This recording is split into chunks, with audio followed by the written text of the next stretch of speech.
And we are back with Escaping Free-to-Play Part 3. In this episode, it's the final episode, we will finally get a bond. If you're a brand new old school RuneScape player and you've only recently just made your account, I recommend you go back and watch the previous 2 episodes in this series. I started off this series with a level 3 straight off tutorial island, and from there I've worked my way up to a bond while progressing my account. The whole idea for the series is making money while progressing.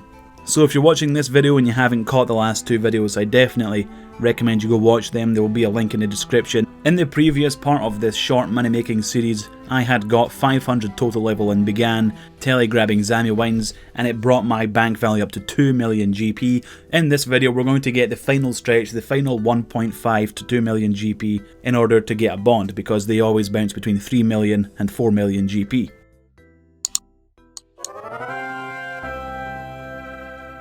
There is level 50 range. That's pretty high level for being free to play. I just trained range here at the Hill Giants, and if you've watched my other 2 videos you know that I like training on Hill Giants because they're a good way to train combat and also make a little bit of money because they drop some ruins, big bones and limport roots, all of which are fairly valuable. I kept track of all the loot I was getting from training range from 40 to 50 at the Hill Giants, and as you can see it's a bank tab worth almost 200k GP, mostly because of the 445 big bones. That's a lot of Hill Giants that I slayed. Aww. But it's pretty worth it. 200k GP is a lot, especially in free to play. And the reason I got 50 range is because I wanted a higher level to be able to slay ogresses, the female ogres. By looking at this clip, by the way, we're peeking into the future. Earlier on in the year, Jagex released an area in free to play called the Corsair Cove, which is accessible by speaking to this pirate dude near Port Sarum, getting on his boat, speaking to him, and he takes you there. It also starts a quest called the Corsair Curse, which if you complete you get access to the bank on the island.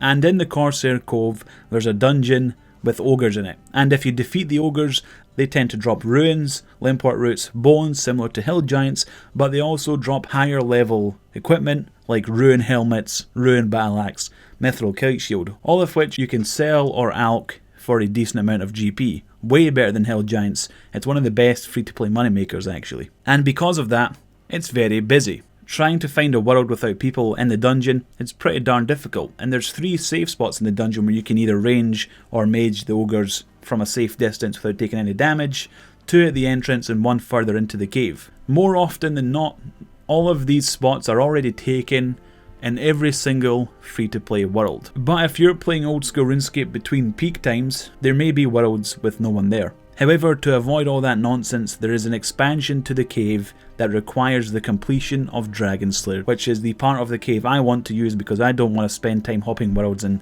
having people log in and compete for the spot. It's a mess, it's a hassle, at least it is for me anyway. I don't find it enjoyable to do that, so I'm going to complete Dragon Slayer and unlock this expansion to the cave where there's way less people. But in order to complete Dragon Slayer, I need 32 quest points and be able to defeat a high level dragon that deals a lot of damage. Using melee is the best way to defeat the final boss in Dragon Slayer, so that's what I'm going to be training right now until I have 40 strength and 30 defense. So I already have 40 attack to wear the ruin weapons, I just need 30 defense to be able to wear some better armor, adamant armor, and 40 strength so I can hit higher. And I'm training these stats here on the Zamorak monks. They're actually a pretty good combat moneymaker, not as good as ogres, maybe about the same as Hill Giants, because they drop their Zamorak robes, which bounce between 500 and 1000 GP per piece of robe. Each world has around 6 or 7 monks in the temple at one time, and after wiping them all out you can actually grab the Zamorak wine, which is worth like 2k GP, off the table without having to use telekinetic grab. However, it does reduce your stats a little bit, but luckily if you've unlocked the rapid restore prayer, which recharges your stats twice as fast, you can grab the wine, enable that prayer, and if your prayer points are depleting to 0, there's an altar also in the temple to recharge your prayer points, so you can always have prayer on. You can grab the wine, you can grab the robes after killing the monks. I actually quite enjoyed this combat money making training method. The only downside is that the bank is pretty far away if you can't teleport to Falador. Okay, I've gotten 40 strength and 30 defense from the monks. Now it's time to sell all the robes and wine that I got. Hey, I made another 200k from training my combat stats, that's pretty good. Now it is time to get quests done. I need 32 quest points to start Dragon Slayer, but at that point I may as well just complete every free-to-play quest. In my bank I actually bought all the item requirements and prepared for this before starting all the quests, so I should be able to just fire through them, no problem. I am now ready to slay a dragon. I have memories of me trying to do this quest for the first time, and I had to face this lesser demon, and I don't think I could do it on my own. I was like too scared, even though all you have to do is click on the lesser demon once and just make sure you eat food when you get low HP. That's all you have to do. But when I was a kid trying to do this for the first time, I think I had to get a friend of mine to do it for me, or my older brother's friend who was better than me at RuneScape, because I was way too scared to fight this lesser demon on my own.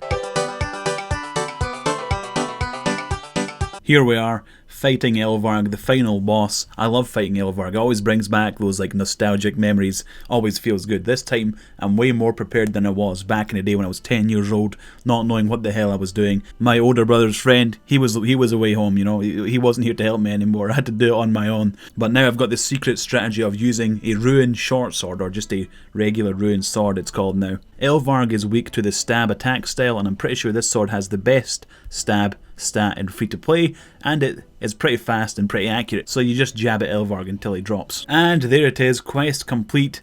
With the completion of Dragon Slayer, I now have access to the more secret, less known about, less popular Ogress Cave, where I will be grinding the rest of my GP to get a bond. The secondary cave entrance is located on the west coast of the Corsair Cove, and in this area that requires the completion of Dragon Slayer, there's actually yew trees, maple trees, a lobster and swordfish fishing spot. So this is a pretty good like little resource area after you complete Dragon Slayer to farm for GP. I've been here a few times on free-to-play worlds and I haven't seen anyone use these spots. The bank in the Corsair Cove is fairly far away, but it's not that far away, you know. My favourite method of fighting the ogres in free-to-play involves using the high alch ability, because I never want to leave the cave once I get there until I've made the amount of money I'm happy with, and that's only possible with the high alchemy spell that requires 55 magic. So I had to grind for that first. I needed like 10 levels or something. I trained my magic on the zombies in the Varrock Sewer, but I didn't really enjoy it. It's not that great of a spot. I might have been better off just training on hill giants or hobgoblins or Zamorak monks in the temple while making money. I made 0 GP. In fact, I just lost GP on the ruins I used to train magic. I didn't make anything, but I just wanted to quickly bash out the levels so I could get to the ogres. Finally, after a long grind that covered the span of almost 3 whole videos, I have made it to the place I want to be in this little cave to fight female ogres.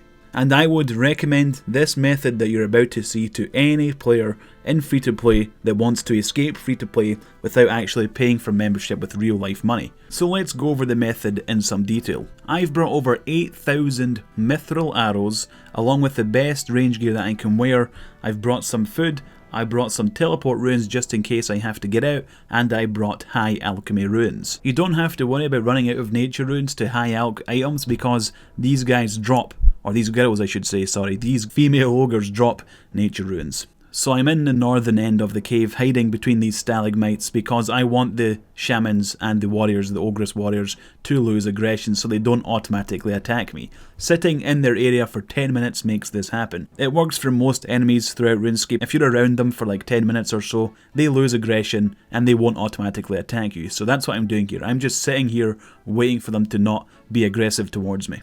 So now it's been over 10 minutes, I should be able to peacefully attack one ogre at a time without worrying about any of the others attacking me, which means I can now utilise this formation of stalagmites and rocks to safe spot ogres and make a bunch of GP. There are 2 types of ogre in this cave. There's the shamans and warriors. The warriors are very easy to safe spot. You just attack them and make sure you're over 1 tile away from them and they can't reach you if you're using the stalagmite formation. However, the shamans have an attack range of 4 tiles. The way I safe spot the shamans is once I've attacked one, I just run to the other side of the rock and stalagmite formation, make sure I'm over 4 tiles away, then turn around and attack it, because you have a longer attack range than the shamans. And I'm going to stay here fighting shamans, alching the alchable drops, stacking up on ruins until I run out of mithril arrows. I have over 8,000 mithril arrows. I'm not leaving until they're all gone. I could be here for quite some time. Oh, there's my first rune drop, a rune full helmet.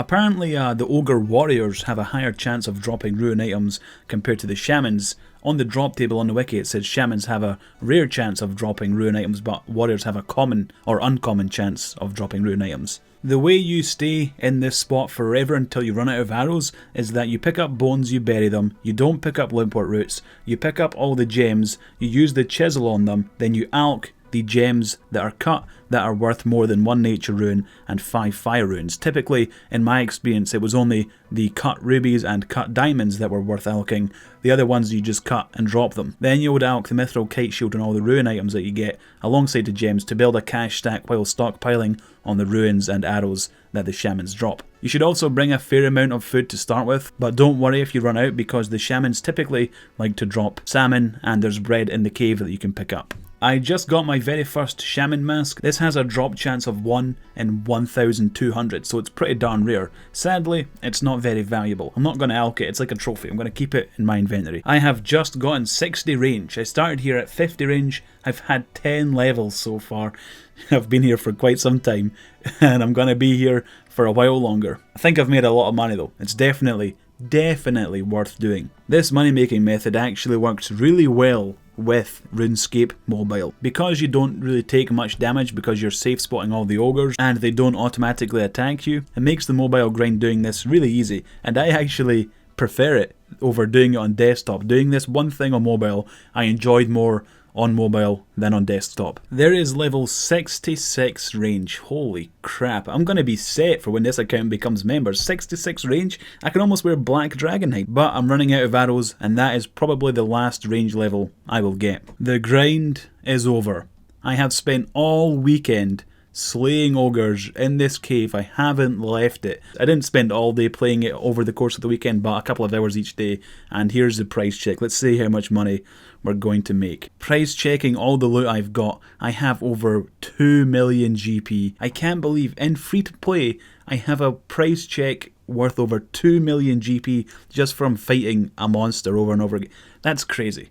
I never imagined that was possible. I've been here all weekend. Hey, it's worth it. Let's go get a bond. After selling everything I got from the ogres and everything in my bank, I am just short of 4 million GP, and this should be more than enough to buy an old school bond. And it is. Holy moly. I finally got the bond, and I have over 200k change. The grind of escaping free to play is over. Ladies and gentlemen, I have escaped free to play, making money, progressing the account. I've shown you how to do it too. Good luck and enjoy members.